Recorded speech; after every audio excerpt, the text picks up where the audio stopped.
2006 সালে খেলেছিলেন বাংলাদেশ অনূর্ধ্ব 19 বিশ্বকাপে।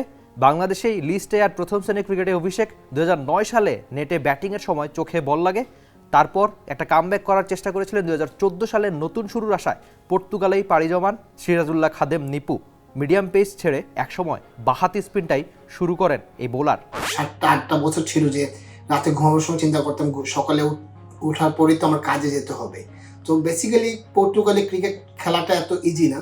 Which is the world-class cable brand? Walton Cables, নিরাপদ আগামী সংযোগ। কারণ it's very hard to play cricket in Portugal. পর্তুগালের হয়ে সিরাজুল্লাহ খাদেম নিপু 29টা টি-20 ম্যাচ খেলেছেন, যেখানে 42 উইকেট। তার বোলিং গড় 13.9, ইকোনমি 5.82, স্ট্রাইক রেট 14.3। আর পর্তুগাল ক্রিকেট ইতিহাসের একমাত্র বোলার তিনি যিনি কিনা টি-20 ক্রিকেটে 5 উইকেট নিয়েছেন, যেটা তার সেরা 17 রানে 5 উইকেট। রেকর্ডের পিছু দৌড়াই না, আমার যে পরিশ্রম আছে আমি বিলিভ করি যে যদি পরিশ্রমটা আমি করি সেটার ফলে হতে পারে এই এতগুলো উইকেট পাওয়া। তো আশা করি সামনে আরো অনেক উইকেট পাবো, সামনে যেহেতু ওয়ার্ল্ড কাপ আছে। তো আশা করি দেখা যাক কি হয়।